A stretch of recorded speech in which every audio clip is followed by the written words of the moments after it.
Kando na hayo, wakazi wa eneo la Lokitaung, Turkana Kaskazini wanalalamikia ukosefu wa nguvu za umeme katika eneo hilo kwa mwezi mmoja sasa. Wanadai kuwa wamekosa kufuatilia masuala muhimu yanayoendelea humu nchini kwani wamesalia gizani.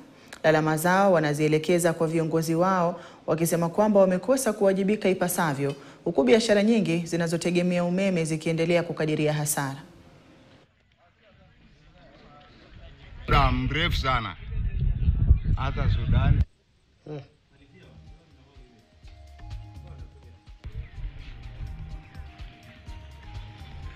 My last time kuona TV ilikuwa ni mwezi wa jana. Mimi kuwatch kitu naitwa TV na nilikuwa na watch TV mostly kwa sababu nilikuwa nafuatilia mambo ya Kenya sasa ambayo inaendelea. Up to this moment hata hatujui sasa Kenya huko inaendelea na jinsi aje. By the way, wakati stima ilikuanga tulikuwa tunapata habari. Mara tukasikia maminister wengine wamefutwa, yani rais anaunda ingine. Up to that time hatujajua rais pia amefika na hiyo maneno wapi kwa sababu kuanzia saa hii wakati tunaongea hatujajua makabineti wangapi wametolewa, jinsi na wale mambo yao wamefika wapi. Yani hatuna habari kabisa, ni kama tuko giza tu.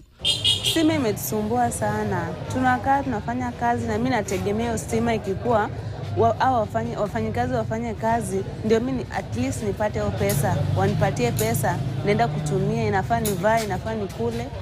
Hasa stima ikipotea kuna madhara kubwa sana.